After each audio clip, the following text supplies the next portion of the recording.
Hello, welcome back to 9 Little Aussies. I'm Chrissy, and today I'm going to take you with me on a baking day. Okay, so my rough plan for today is to do some snack foods. So I'm going to make a few different things that are in my regular repertoire of foods that I can make to take on road trips,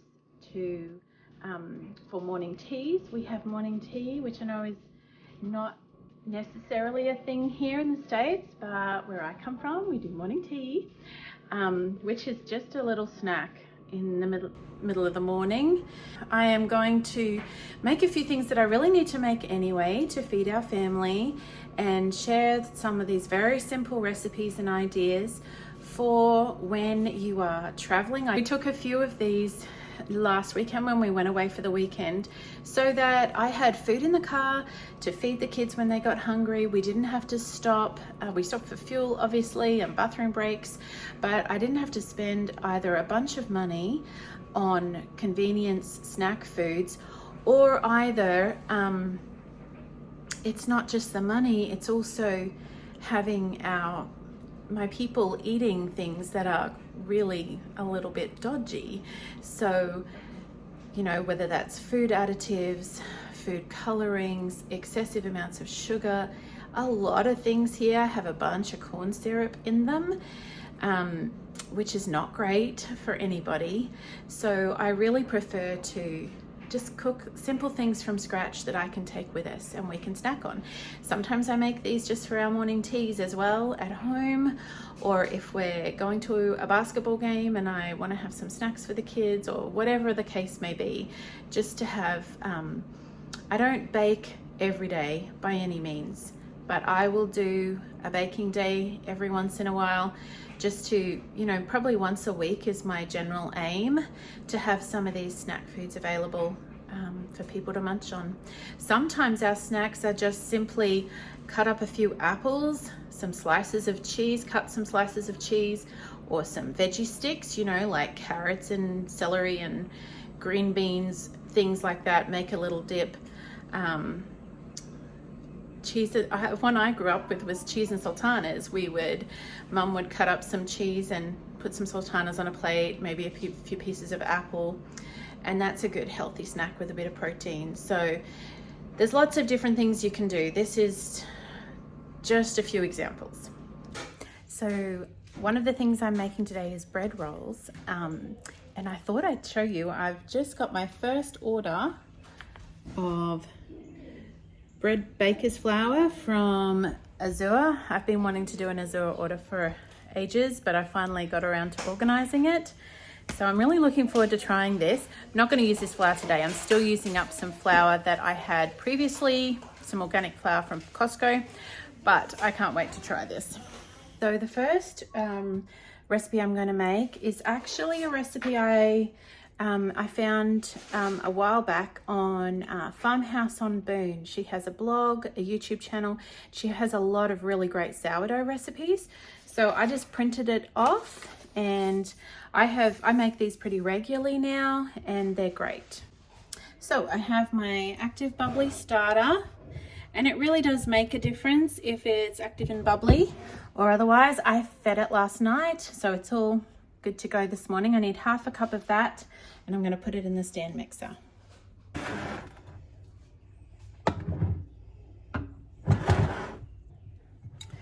Okay, next it's 3/4 cup of warm water.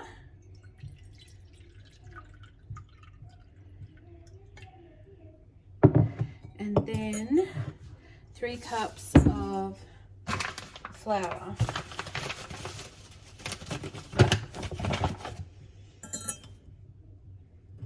That's a good temperature.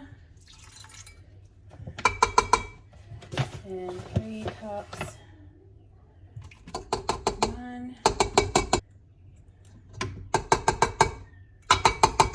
2, 3. The next thing is a 1/4 cup of butter melted. So I'm just going to pop that in there. I was just thinking about how many things in the kitchen are like muscle memory for me at this point, and when we moved here, I had to relearn a lot of things with measurements and amounts and quantities. And so here you buy a stick of butter, which is about half a cup. Back home, I would buy blocks of either 250 or 500 gram blocks of butter, which are a lot bigger. And I just used to know, oh, it's half a block, or for this recipe, or for that recipe, it's a quarter of a block or a whole block, or whatever the case may be. And here I couldn't do that. Like the amounts were different and it wasn't exactly. So a half stick, I think is like, sorry, a stick of butter, I think is 113 grams. So I couldn't even exactly double it. So I've just had to relearn things, which is fine, but it just made me realize how much of what I was doing was just muscle memory. I didn't even have to think about it anymore. And the encouragement in that is, it's the same when you're learning to bake and you're starting to do things from scratch in the kitchen. At first, it takes a lot of brain power, but then you gradually build your knowledge, your understanding, your memory of different recipes and amounts and quantities and procedures, so that in the end it becomes really quite simple and kind of automatic. You don't even have to really engage much concentration, which is great. Like, I'm starting to get used to the amounts and quantities here, and it's starting to become more intuitive, but it was definitely something I had to overcome. Okay, so butter is just melting. While that melts, I'm gonna do 3 tablespoons of honey in here. 1. Some recipes, I follow the recipe like I am here. A lot of times especially if it's a recipe I've kind of tweaked, it's more just intuitive. You get to know what works and what doesn't work. And then of course, you get to lick the honey spoon. I'll just let you know right now, around here we are spoon lickers and bowl scrapers. My children love to come scrape the bowl when I'm baking, and I don't mind a tasty morsel myself. Okay, next is a teaspoon of salt. Any good salt you can find that doesn't have anti-caking agents or other nasties. Butter's next. And it's all melted. I'm actually going to put my dough cook on before I add in my butter.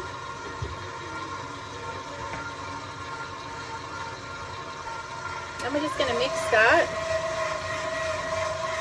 for 5 to 10 minutes.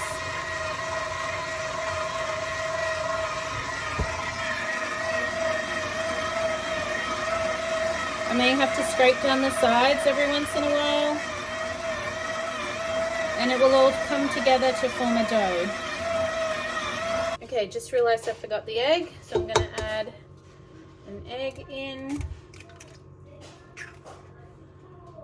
I just paused the stand mixer to mention, this may be redundant, I don't know, but I always add my eggshells. I crush them up by hand and just pop them in my scrap bucket for the chooks. My very non-Instagram worthy scrap bucket, which is constantly in use, coming in and out to the chook pan, taking our waste to make eggs. But the eggshells, see, there's a bunch of crushed up ones in there. Now, some of these my kiddlywinks have crushed and perhaps could do with a bit more crushing, because what that will do is add calcium to the eggs to help them form better eggshells on future eggs. They gobble it up. They love it. See that? You do want to make sure it's crushed up. Otherwise, they may learn that it's, oh, this is an egg and it's good, I'm going to eat my eggs, which we don't want them doing that. So it goes in there with the coffee grinds and the other food scraps. Okay, so you can see it has formed a nice dough. It's all come together. You can just stretch it out. It's worked the gluten a little to become kind of stretchy. And so now I'm going to pop that in a bowl. And I'm going to pull it away from the bowl. Pop it in this little bowl, and it's going to rest in here for the day. And then tonight I will put it in the fridge. So it'll rest out here on the counter and rise and work and ferment and do its thing. And then tonight I'll pop it in the fridge to finish the remainder of its fermenting, and then it'll be ready to go tomorrow morning. So just kind of put it in a little bowl shape, and I'll cover it and pop it on the bench. So that can sit over here just at the back of the counter. That's another little fun thing I learned, that I will say bench top or bench or kitchen bench, and people here say countertop, which I know, I get that as well, but I would say bench and people wouldn't know what I was talking about. Okay, this little Vegemite is hungry, so he's going to help me to make the tea cake, aren't you? And I have another helper here as well. So this is a tea cake recipe that I first had when I was, I must have been around 19, and I went out and visited my parents on a property where they were working. And Mum and I went and were invited to go have morning tea with a neighbor, and she made this tea cake, and it was delicious. So I got the recipe from her. So in my little stack of recipe cards, it's just called Helen's tea cake because that's who gave me the recipe. I have actually tweaked it and changed it a bit since then, just according to our family's tastes. So like I said, this is a tea cake. It's actually literally made with tea. So I have brewed a cup of any black tea will do. This is an English breakfast, but any kind of black tea, and you want it to brew for 3 to 5 minutes and then cool slightly. You do want it to slightly cool because we are mixing it with flour and some eggs and other ingredients, and if you put piping hot tea, it'll start to cook the eggs, and that'll be kind of gross. So just let it cool down a little bit. Some flour. Now this is just plain flour. I'm going to put a couple of cups of this. I think about 2.5 cups. Now, so that's plain flour, or I think that's called all-purpose flour here. I'm pretty sure. Yeah, all-purpose flour, just plain flour. You could use self-raising flour. That's what we call it in Australia. I'm not actually 100% sure what you call it here, but that just means it's had the raising agent already added to it, whereas I'm going to add the raising agent here in a second. Okay, so the raising agents, I'm adding some baking soda and some baking powder, which I won't be buying this brand again. I don't recommend it. I've just ordered a good one on Amazon, but this one has, let me see, just shows you how you should read labels. Here it is, right here it says, contains a bioengineered food ingredient. That does not impress me. So I won't be using this one again. I didn't see that. I didn't read it carefully enough. I'll use up what I've got because I think that's the right thing to do, but I won't be buying it again. So the usual ratio that you want is about 1 teaspoon per cup of flour. So to get a nice rise in your breads. Now you don't want to overdo the baking soda or it will give a funny taste. I'm going to give that a little stir. Should I do that, Mama? I'm going to have a little stir.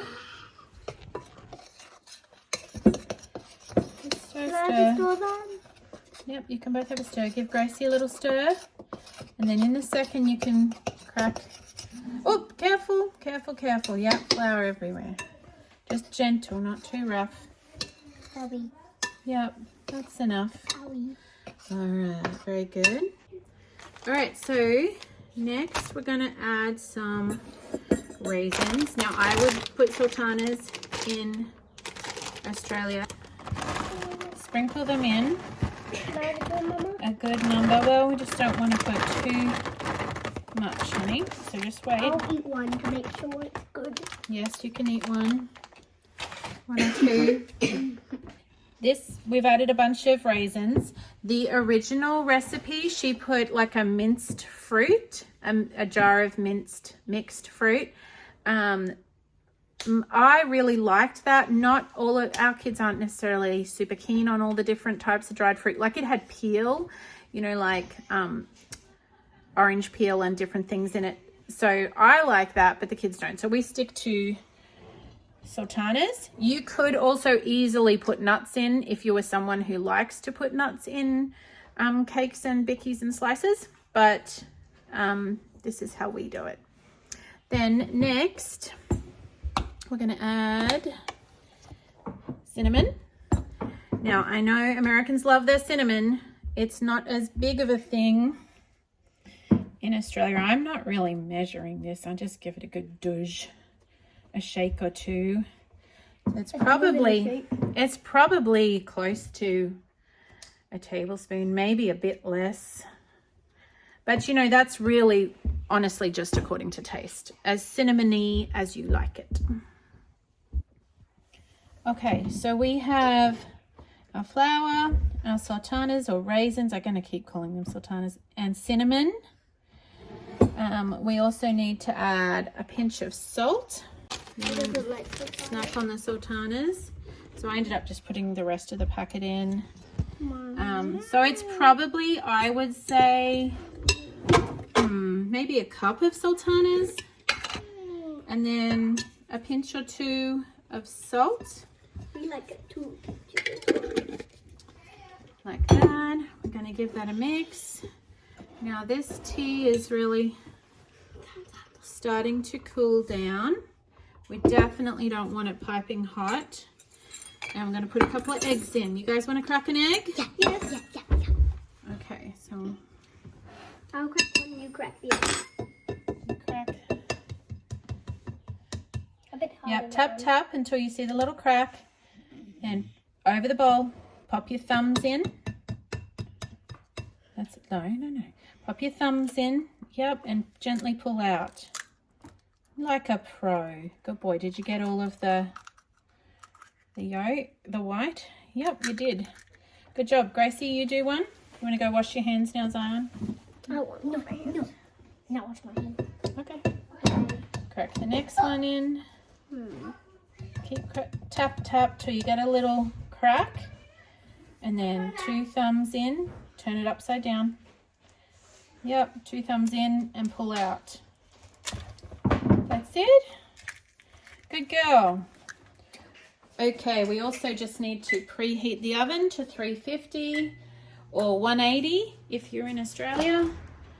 Got that ready. There's nothing in there. I always have to check and see what I left in the oven. I sometimes leave trays in there.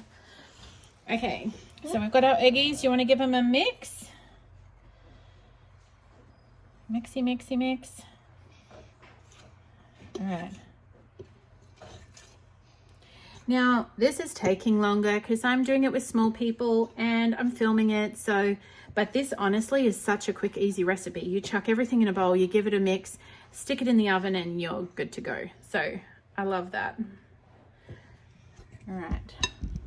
Okay, so let's get this tea and we're going to mix it into here. Can I mix it now? Pour it in, and I'm going to mix as I pour because again, now that is a pretty big mug. The original recipe, again, as with everything, I kind of have to double the original recipe to have enough to feed my crew. But the original recipe, and I'm mixing pretty quickly because even though I've let it cool down a bit, it is still a little warm. I just don't want to wait anymore. I'm getting impatient. So it just means I have to stir vigorously and get it all mixed in, which is totally fine. This happens all the time where I will go, oh, I was supposed to put that in. And so I add it at the end, and not everything, but most recipes are pretty forgiving. So I have actually completely left this out before because I didn't have it, and that is honey. I will add a couple of spoons, pardon me, of honey to the recipe, but it's fine without it because the sultanas are really, the raisins are really sweet. So, Can I have a taste right now? you want to taste right now? Should we? Can I? Well, I guess you can. It's probably not the kind of recipe where the dough tastes really great, to be honest. So I'm just going to mix it in. And what is even better is if you remember to do this when you're supposed to, you mix these 2 tablespoons. Do you want to lick the honey spoon, Gracie? No. You don't want to? You mix the honey into the tea, and the tea melts it. Well, what So happens there you if see. you don't do that? Well, it's fine. It's not a big deal. Like I said, I've left it out before and it's fine. So we mixy, mixy, mix. Can I have another taste? It is. Really just until everything's fully incorporated and it's a kind of a thickish dough. Can I have a taste? Yeah. You want a little taste? You can. Oh, don't bang your head. Is it good? Okay, I am going to grease these pans. I am so excited to use these Pampered Chef pans that Jess gifted me. I'm just so excited about them. One of the sacrifices I had to make when we moved here is, you know, I had my kitchen established. I had over 20 years worth of equipment and my favorite pans and everything built up that obviously couldn't come with me. So I have in the last year just had to start my kitchen from scratch again slowly. I have done a lot of, you know, garage sales are great places. I've found some really cool things in garage sales. But it's also a matter of needing to build up slowly because it's crazy how much it costs to set up from scratch. Things that you take for granted because you've just one by one slowly accumulated them since we first got married. So all that to say, I'm very excited about these really beautiful pans. I always save my, so this would be called baking paper in Australia. And from what I can understand, it's called parchment paper here. Took me a while. So I save it and reuse it as many times as I can. Just get it to the right size. You do not have to use this. You just grease the pan. And actually, I'm just adding this a whole lot. You can also flour, like butter it and then put a little bit of flour. If you don't have the parchment paper or the baking paper, that will help. The whole purpose of this is just to prevent it sticking so that you can get it out of your pan easily at the end. It's definitely not necessary, but it helps. So if you don't have this, grease your pan, sprinkle a little bit of flour in the bottom, and then put your batter in. Scrape this out. Try and do it evenly, but it's just really eyeballing it, to be honest. Yeah, matey? You're hungry? Well, guess what? What? There's going to be tea cake ready soon.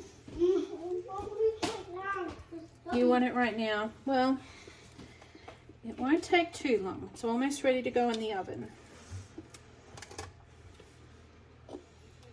Almost ready.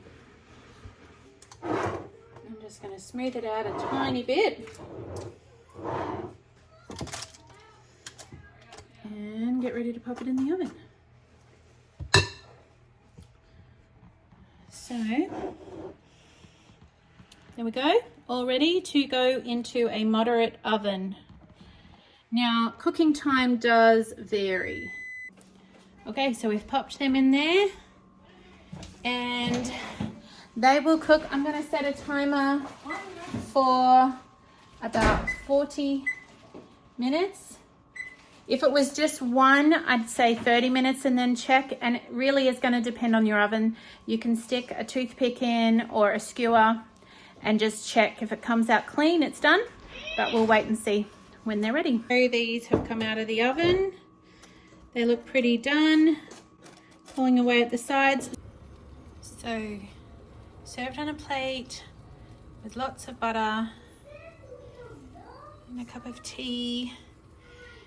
That is the way to eat tea cake. The next recipe I'm going to do is the Anzac bicky. Now, if you're an Aussie or you have Aussie connections, you are more than likely super familiar with the Anzac bicky. Everyone knows what an Anzac bicky is in Australia, but not so much here. So an Anzac bicky is what would be called in the States a cookie. It was originally developed, Anzac stands for Australian and New Zealand Army Corps. And the story goes that the original recipe was a bicky that traveled well and used inexpensive ingredients to send to the soldiers in World War I believe is when it started, and then that was continued on in World War II. There was an egg shortage during the war, and this recipe doesn't call for any eggs, and it makes sort of a firm, crunchy bicky, although you can cook it a little bit less and it'll be more chewy than crunchy, but it travels well and it's iconic. I read recently, which I thought was really interesting, that it is the only recipe, or it's the only thing that is allowed to use the term Anzac without legal ramifications, because Anzac is the existing Australian and New Zealand Army Corps. That's what it stands for. So you're not allowed to use that term. It's sort of patented, or I don't know, whatever that is. There's legal reasons you can't use it, but you can use it with the Australian Anzac bicky as long as you call it a biscuit, not a cookie, which I thought was funny. So my original recipe that I used is out of this Australian Women's Weekly basic cookbook, which is actually quite old. It's the book I learnt to bake in when I decided I wanted to teach myself to bake. My mum didn't do a lot of baking, so I pretty much taught myself. She did a few things, but this has a Anzac bicky recipe in the back. And then what's fun is this is now the book that my kids are using as they practice different recipes. It's really simple recipes in here, which is neat, and we'll sometimes change it up a little bit from what's in here, but it's a good way to learn, just following a very basic recipe book. We've got our ingredients out here. It is, we'll start with the oats and some flour. It's traditional to sort of make Anzac bickies on Anzac Day, which is every 25th of April. And it's where we remember the soldiers. We remember the Anzacs specifically that gave their lives at Gallipoli and other places. But it's actually it's something that people make quite regularly. I used to make it quite often as a yummy snack for morning tea. It's great with a cup of tea, hot tea. Okay, so as usual, I'm doubling. So 2 cups of oats.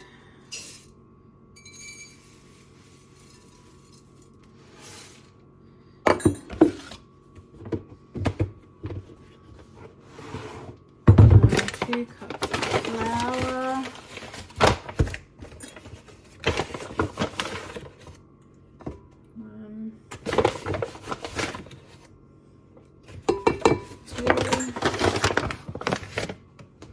Two cups of sugar.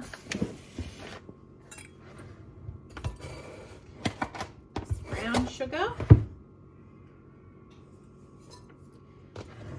And I will probably do, I usually reduce the sugar because, I mean, you need it a bit sweet in a bicky, but not as sweet as all that. So I do 1.5, that was 1.5 cups of sugar. And then the dry ingredients is 1/2 cup of coconut. So I'm doing 1 cup of coconut. This is desiccated coconut or coconut flakes. I don't think they call it desiccated coconut here because I haven't found it. And desiccated is like just a smaller,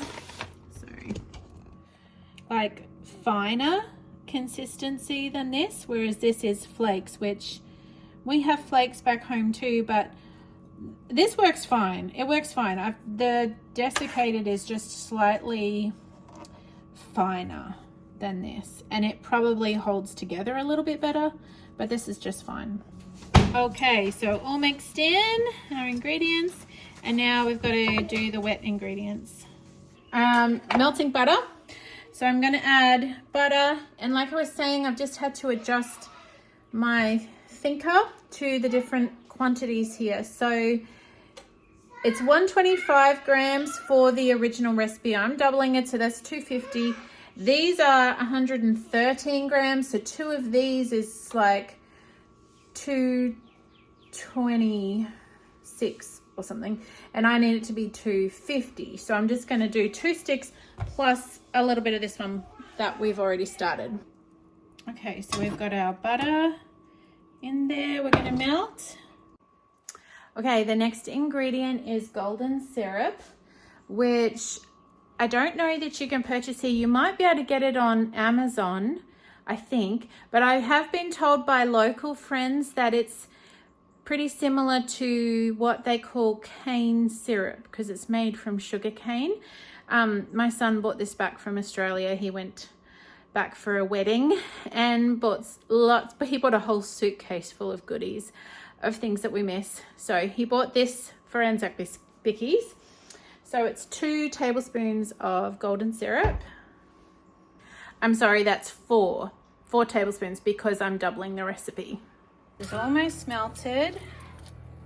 Then we're just going to mix in the baking soda and a little bit of water mixed together, and you'll see what it does. It's very cool. Okay, so we have mixed our bicarb soda, also known as baking soda, with water, and this is like a really cool little science experiment. When you pour it in here, look at that. It bubbles up. Whoa. And you like that, Gracie? Yeah. Looks cool, doesn't it? Yeah. What are you making? Anzac bickies. Oh, Anzac bickies. Yeah. It's cool. Yeah, it bubbles Can I up stir it? and froths up, and then you have a little stir, and then we're going to mix it into the dry ingredients.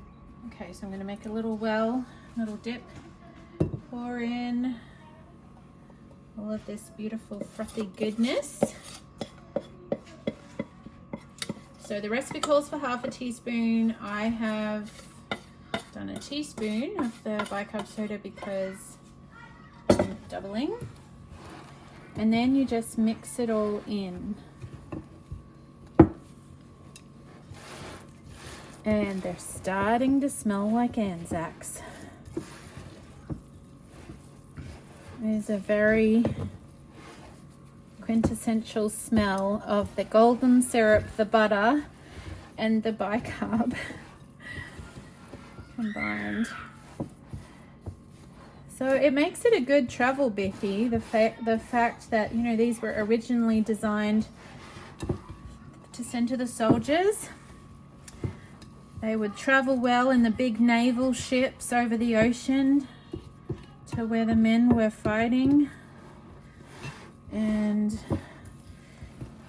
stay in place. Now I believe the bicky has evolved a little. The original recipe did not have the desiccated coconut, but by the 1920s it did. So I think the first original recipe to be named like this was around 1916, but by the late 1920s the recipe had coconut.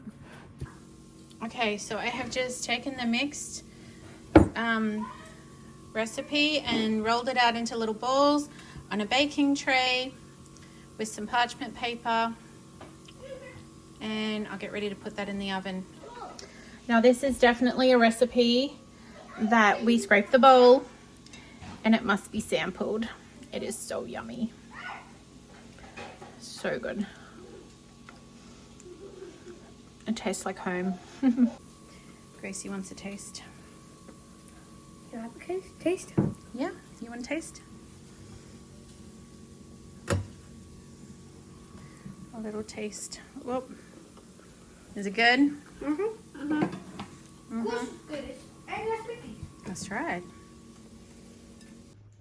Okay, so they're all ready.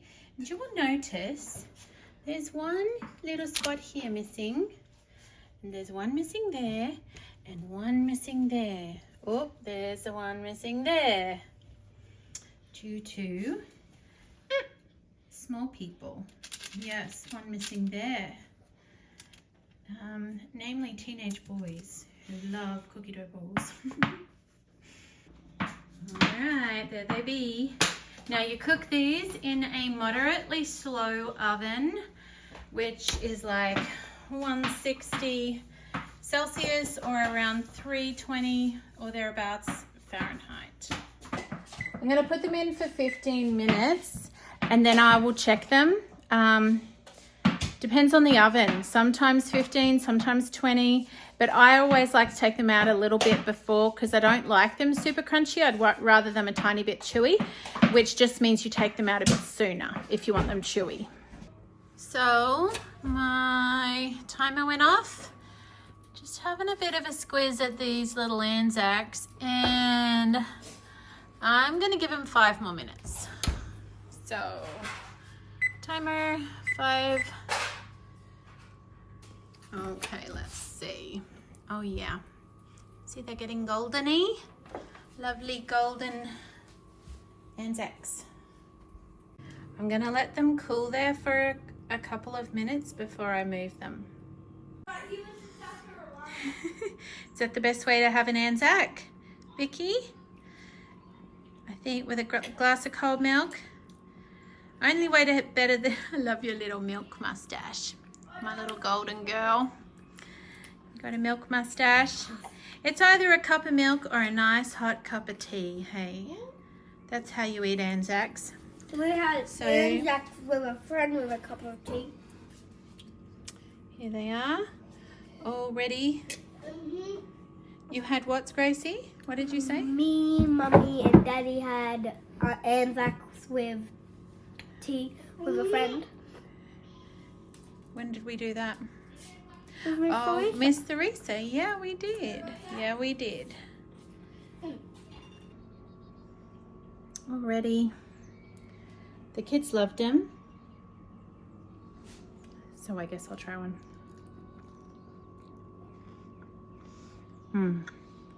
They got that goldeny flavor. Just the right chewy crunch kind of combo. So good.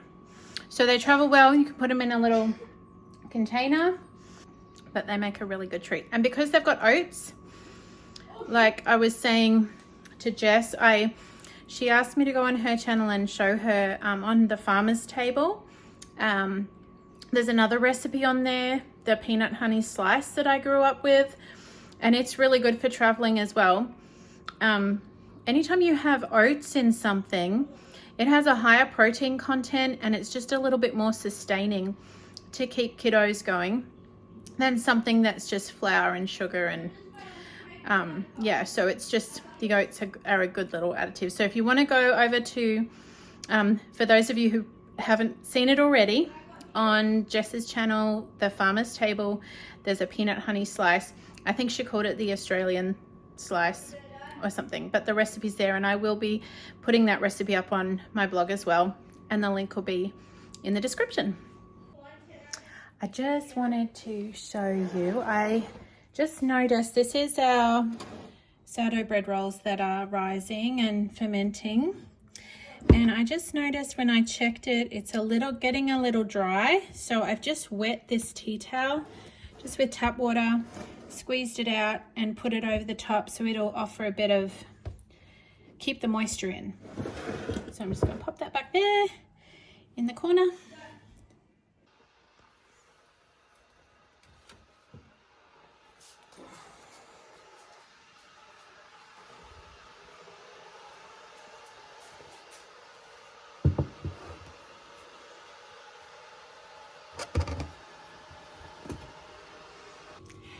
Hello, well, it's the next day and I have taken this out of the refrigerator about an hour ago, and it's just gone back to room temperature.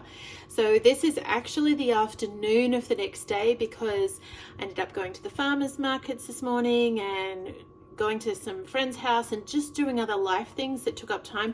But it was okay because this is in the fridge, which means it's going to sort of just maintain and not over ferment while it is in the fridge. So now I'm going to divide it into 8 equal portions and roll it into little buns and pop it out for a final rise. So I'm just going to scrape it out,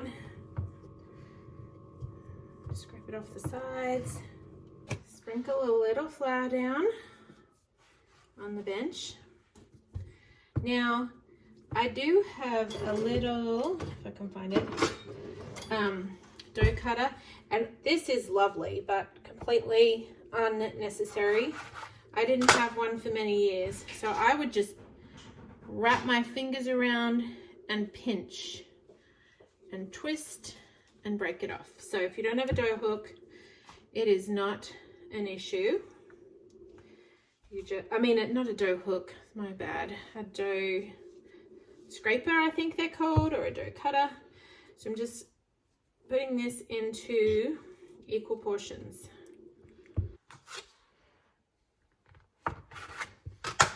So you can do it either way. With a dough scraper, it is certainly convenient, but not necessary. Okay, so 1, 2, 3, 4, yep, 8 pieces. And really, you can do it a little bit bigger if you like them bigger, or you can do a little bit smaller. Then what I'm gonna do is I'm just kind of crimping it around, smoothing it on the top. And can you see I'm working my fingers in this kind of a motion to slowly form it without squashing the heck out of it. Like I don't want to overwork the dough or make it really take all the bubbles out that might be in there. So just gently working it,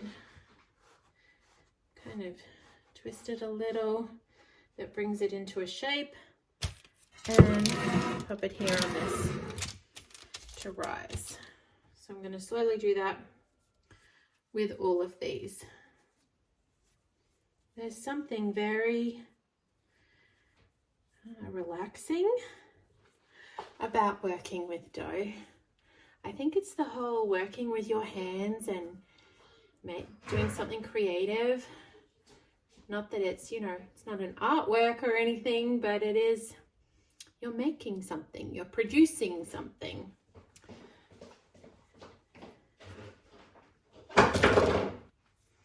I find if I'm frazzled and I'm having a day where I'm a little bit overwhelmed and I've got so many things to do, and I just get, I don't know, does anyone else get like that? Just really like, my brain is spinning and I can't even think what to do next.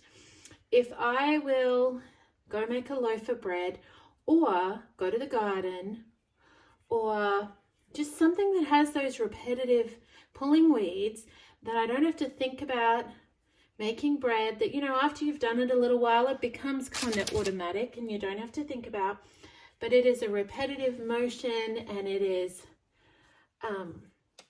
you're working with your hands, you're creating, you're building, producing, using the creative part of your body, of your mind, but it's not at all, it's not draining. It's very rejuvenating, I find.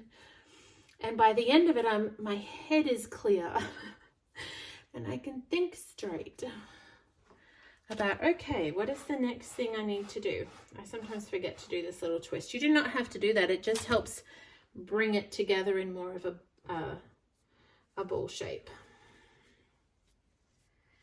You know, I think we've lost a lot of that ability to make and do things with our hands. It's one of the things our grandparents did well that it's probably a good thing to bring back.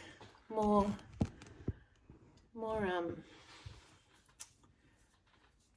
producing, less consuming. Gives your fingers a little bit of a workout. This dough is still a little bit cool, so it means it's a little bit stiffer to work with. Last one. And then I'm going to leave these here. I'm going to cover them with a slightly damp tea towel, leave them on the warm bench and let them rise again till they're approximately doubled, maybe a little bit less than doubled in size. And then we'll pop them in the oven. It's the thing about sourdough. It seems like, you know, I started this yesterday, so it seems like a long process, but really the active time it's taken to actually make these is a very small. So the initial mix was maybe 10 or 15 minutes getting everything assembled and ready, and then it's just sat over that time period. So that's, you know, I wasn't doing anything. I was going about my day and my life, doing what I needed to do overnight in the refrigerator, which then kind of puts the fermentation process slightly on hold. Slowly, it is still fermenting, but it slows it right down. So then this morning when I had plans to go out to the farmer's market and go visit a friend, that was okay because I just left it in the fridge. I knew it would be okay. And then this afternoon when I've got time, I go to the final process, which again, that took what? 5 minutes or so, not very long at all, to sort of roll them all into balls, pop them on a tray and let them rise again. Okay, so it's just a damp tea towel. I spread it on there. Woo, better not lose them. So it is later in the evening, and as you can see, they're sort of risen up quite a bit. So now all I'm going to do is I've preheated the oven to 350 degrees. I'm just going to do an egg wash on the top. I'll show you how I do that, and then pop them into bake. So I'm just going to crack this egg in here. Give it a quick little whisk.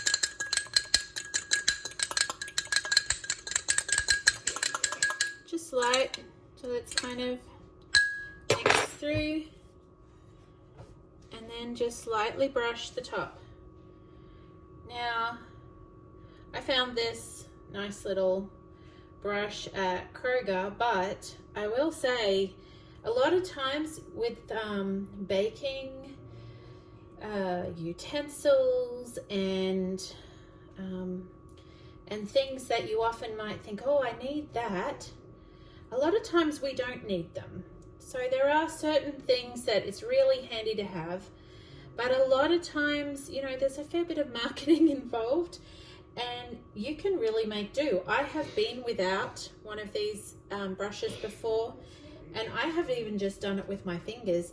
I'll just show you real quick if you don't happen to have one. My hands are clean. Obviously, you want to make sure of that. It feels a bit slimy. Get a little bit of egg yolk and just really gently brush it onto the top of the egg.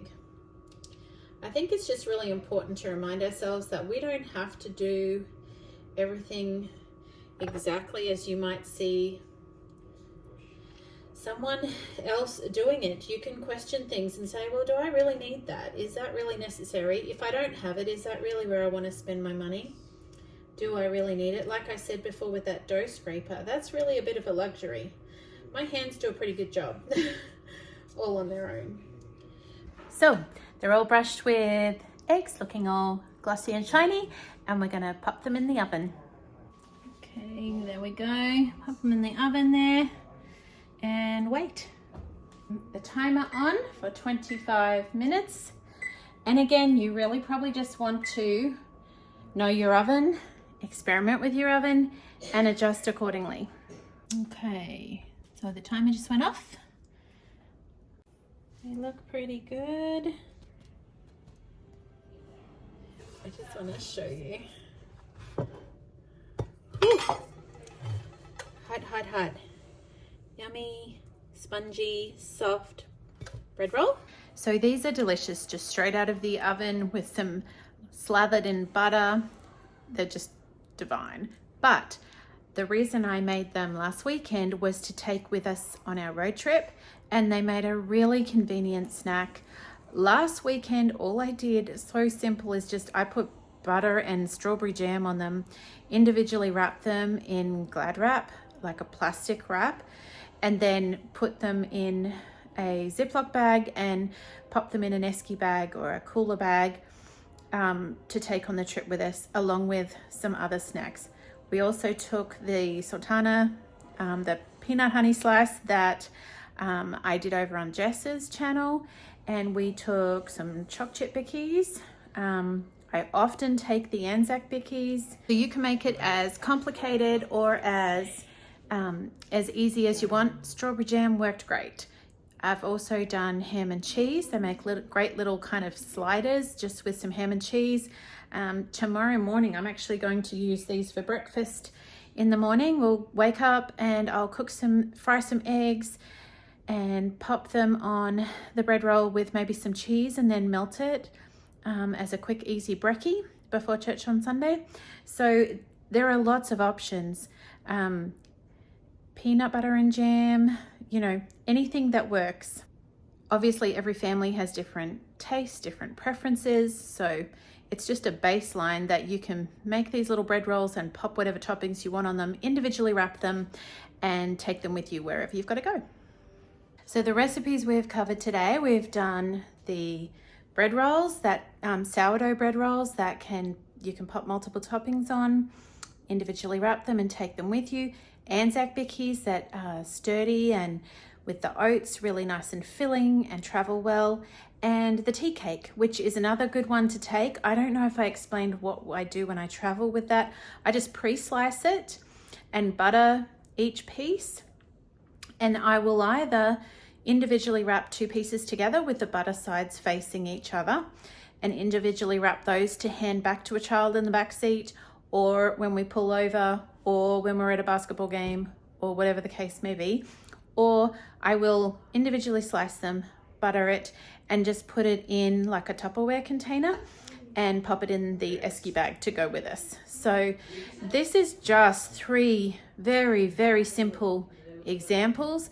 And there is really an unlimited number of options out there of things you can try to cook food from scratch with whole ingredients that will nourish and feed your family without costing you the earth of buying all this convenience food, but also without all the questionable ingredients. It is the end of a really long day. I am very tired, so I am going to make a cup of tea.